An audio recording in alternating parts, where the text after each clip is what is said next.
Hi, I'm Stacey Hyde with Envision Financial Planning, and I'm back for another episode of Better Financial Health in 15 minutes or less. And today I want to talk about something that came up last week while I was meeting with different employees of a corporation and also just in conversations with different clients. What we see, especially around this time of year, is people have their savings accounts and they might have really healthy balances, $10,000 or so, but they also have $2,000 or $3,000 of credit card debt. And I always ask about that, and they're like, well, I'm afraid to give up my cash.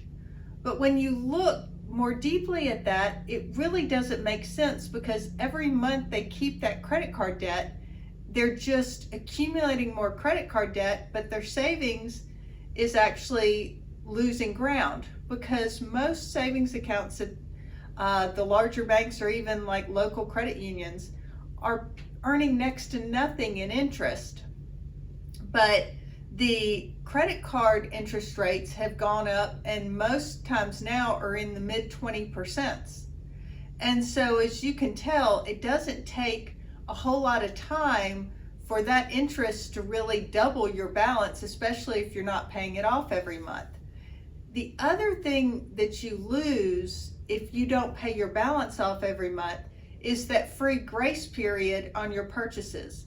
And what I mean by that is, if you pay your balance in full each month, when you purchase something that next month, you don't pay any interest on it. So when you pay it off at the end of the month, you're paying just what you signed that charge receipt for, or tapped, or whatever.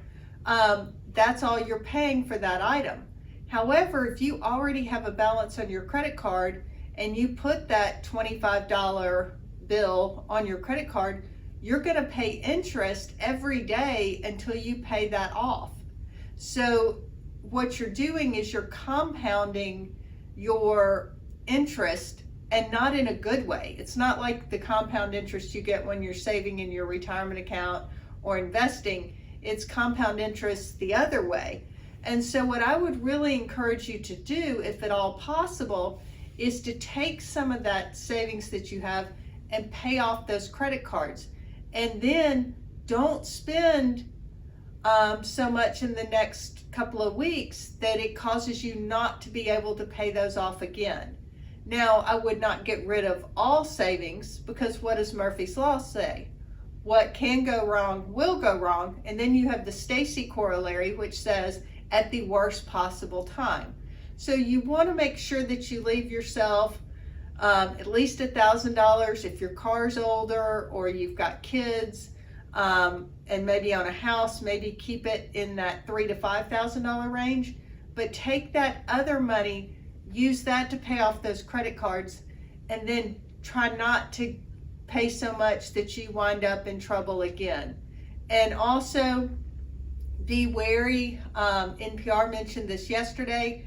When you're making purchases online, you'll see a lot of afterpay. It gives you the ability to spread payments over time.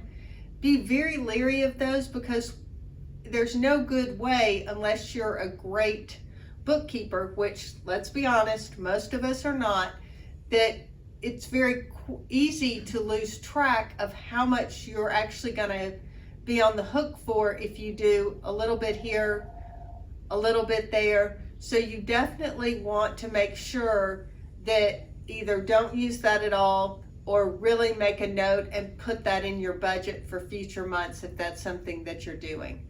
So my advice is, take those low earning savings, use it to pay off the super high interest credit card debt, and then don't get yourself back into that. Pay those credit cards off every single month.